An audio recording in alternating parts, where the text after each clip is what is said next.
I royally screwed up on that appointment the other day. The live seller call one that I had shown you in the video, it didn't come together over $4,000. We went through the whole process. I was hitting the pain points, but I screwed up in one part of the sales pitch, which I'm gonna go over in this video so you do not make the same mistake, so stay tuned. But it was all my fault. I did not convince him to get the deal done. But otherwise, it's a Saturday here today. We're gonna be going on property tours. I'm gonna take you through some of our current inventory, and we will just take you guys along on the day in the life for a weekend again. So without further ado, let's jump on into the video.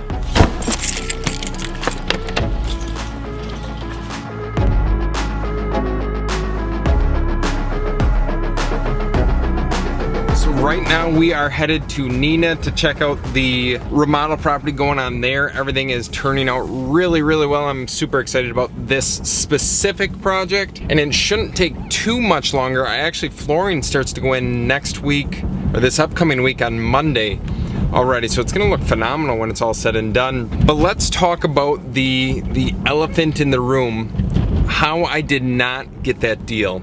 And it comes down to one thing. I never got down to the root of the problem, the actual motivation, the thing holding him back from making a decision. So he threw out, when I provided him with an offer, he threw out, yeah, Carter, let me think on it. And I immediately hit him with, hey, I totally understand wanting to think on it. I guess on a scale of 1 to 10, 1 being that there's no way you'd ever want to sell to us, and 10 being that you'd be ready to move forward, where might you find yourself right now? He's like, well, at a 7. Well, what could we do to get that to a 10 other than coming up on the price? He's like, no, price is the biggest thing for me. Even though in my due diligence, my fact finding beforehand, I knew price was not the largest thing. The actual motivation, the idea of selling the place was the largest factor, but I missed something else. There was some mystery still going on in his mind that he wasn't comfortable moving forward. So where did I ultimately screw up in the walkthrough process? Next time when you guys are dealing with this similar situation and the owner tells you, hey, just let me think on it, you can of course hit him with the rebuttal, the let me think about it objection handler, see how that works for you. But when they normally say that there's some underlying condition that has not been solved yet, something that you haven't brought up, that you haven't talked about, that hasn't got the deal done yet. So what do you need to do in order to solve this? You need to ask the important and tough questions to get the answers that you're looking for, the things that you can use as leverage, and not just the surface level stuff, because that's what most people are willing and able to provide, but at the deep root of the problem of what is the underlying motivation, because he could keep driving back and forth to mom's house. He could keep living in his house and probably still afford to fix his mom's roof. He could fix up his place himself and then list it on the market, but he does not want to for some reason. And ultimately, I never got down to that. I got the surface level of he just doesn't want to. It takes too much time, it takes too much money. He might not have the money, but there is some underlying thing that I did not discover. And at the very end, when I was providing the offer, I did not summarize everything that we could solve for him, and then you wait for their response. You do not talk at all and you wait for their response. And if they're like, no, that's a little bit too low or whatever it is, then obviously you can start negotiating back and forth, and I'm not gonna get into that in this video because we are in a property right now that I need to take you on a tour on, and I did the other day. I don't know if you guys recognize this one at all. So our guys have been here remodeling this one all week so far, and then last week as well. We're in the master bedroom right here, and it's very echoey because there's nothing. There's no carpeting, there's no flooring, there's nothing to withstand the sound. But the property's looking really nice. They're doing a great job. There I am in the mirror. But you can see just about everything that's done. I don't have any lights on in here. Like here's the master. We need to of course change out the fans, change out all the light fixtures, and then at the end of the day we will be listing this in the somewhat near future, maybe in the next month or so, depending upon how long it takes to get everything prepped and ready. But you can see here we're in the kitchen. Kitchen's looking nice. I think the initial thought, these look new to me. This is my first time here in about 2 weeks, so I don't know what the overall plan is with the place, but we'll see how it ends up turning out. I'm excited to take you guys along on the journey as always.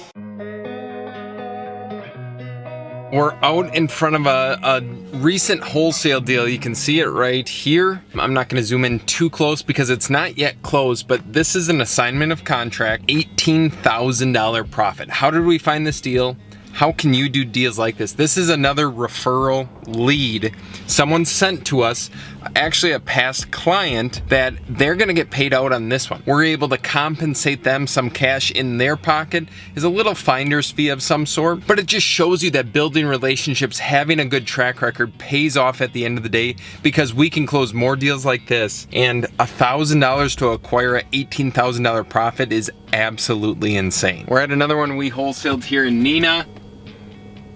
All of you, of course, remember that one. That was an absolute pigsty. I can't even remember what we made. But the basis of why I'm showing you all these deals is one city. In a matter of 3, 6, 12 months, you could do 10 wholesale deals, averaging probably a $10,000 profit for very little marketing dollars out of pocket. This one specifically, this was a cold call. Like I had mentioned to you guys, I found it, called the guy up, asked him if he was interested in selling. We were able to wholesale it, I think, for like a $9,000 profit or something. Last one was an $18,000 profit, so $27,000 in a matter of 2 deals. I would say that's pretty darn good. $13,500 per deal, average profit, $1,000 in marketing spend. In what business can you actually make that sort of return? There's no other way that you can spend $1 and earn $13.50 back. If you can, honestly, send me a message because I would love to know. Okay, obviously I'm driving around right now. I'm showing you the wholesale deals, but here's a potential driving for dollar lead. Grass is way overgrown. It needs work. Let's call the seller live right now. See if we can get a hold of them. It's 9:15 on a Saturday morning, so who knows if they're even gonna answer. But we'll see what we can do. So I would be lying if I said I knew how to pronounce this person's name. I have absolutely no idea. So what we're going to do, instead of me calling and embarrassing myself, I'm just gonna shoot him a text, see how it goes. It's just going to be along the lines of, hey, this is Carter Crowley. I'm looking for the owner of such and such address. If I have the right person, I'm wondering if there would be any consideration in taking an offer on the place. We'll see. We'll update you if it turns out to be a lead, and that would be kind of amazing. Like just a quick driving for dollar session, and we end up turning it into some cash in your pocket.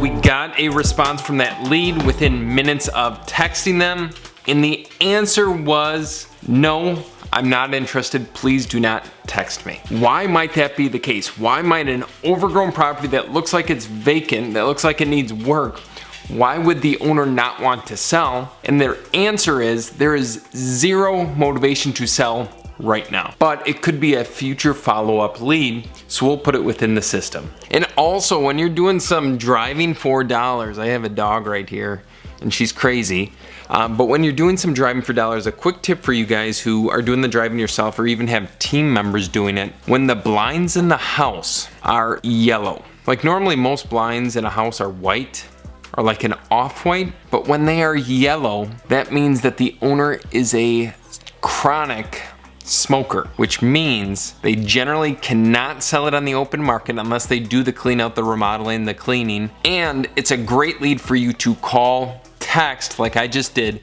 and see if they would consider an offer on their place. Good morning, it is Sunday here. We forgot to film the rest of the video yesterday, so I'll take you along a little bit today. What is it? It's about 7 a.m. right now. Just threw a rack of ribs on the Traeger. We're having ribs for lunch today. It's about a 4-hour cook time. Let me know what your favorite sort of barbecue dishes, whether it's pulled pork, ribs, brisket. I'm just trying to think of some more. I'm blanking right now, but comment down below with that. I would love to know. Like this is the Sunday morning look. We got a ton of stuff done yesterday. Now it's just about finishing the weekend strong. No real plans for today other than to continue do stuff. We accepted the offer last night on our listing. Full price, no inspection, so it's gonna be sick. Like that should be about a $25,000 to $30,000 deal for about 2 weeks worth of work. So I I guess I'm not complaining about that. I wanna know what your thoughts are. More or less, Sundays are recovery days because my body is absolutely beat right now. I'll take the dogs on a you-know-what. I can't really say that out loud because both of them are right by me, and we just don't wanna stir up that mess too soon. And I need to cut this hair again this morning. Part-time real estate investor, actually full-time real estate investor, part-time barber. We'll show you the finished product once it's done. Clean up this fade a little bit, but it's an every week thing. Like, you can't get by without it, right? It is spritzing time on the ribs. We'll check these babies out, you guys. Oof. Look at that.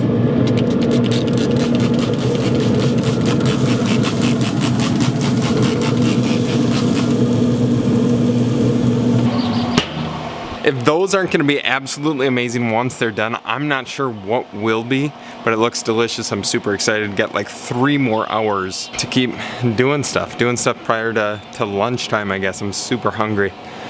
Oh, and it smells delicious. You guys, I have to admit, I'm not a bad barber. Like, check this out. Fade, halfway decent.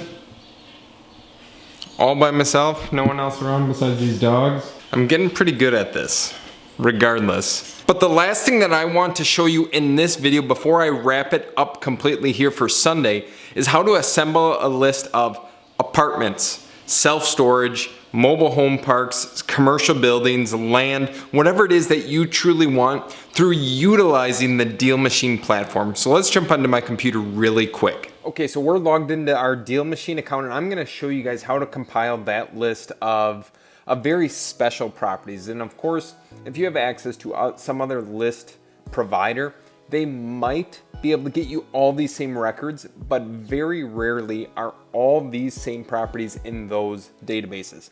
For example, if you go on Reonomy or some of the commercial real estate platforms, they don't always have all these owners because they might be zoned improperly or whatever it is.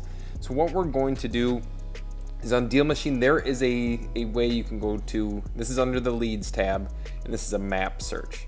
So we're gonna go into Janesville, Wisconsin. I don't think I've ever added any apartment units here. And then let's just scroll in a little bit. What we're doing right now is looking for the aerial view of the apartment complexes or storage units or mobile home parks. So what does that actually look like? Well, you and I both know that most apartment complexes or storage units look like this. So this is storage units right here. What we're gonna do, we're gonna zoom in. We're gonna pin it right there. Let's see it pinned. Fox LLC is the owner. We can probably pull up some info on here. Mortgage amount, $7 million. They just bought it in 2015. 6 acres. How much is that? $7 million. So we got some storage units already. That was a quick and easy example that I wanted to show you guys.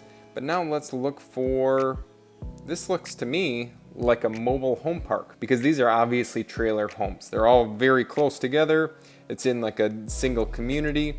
So let's see if we can find the address to pin in this specific one, 1630.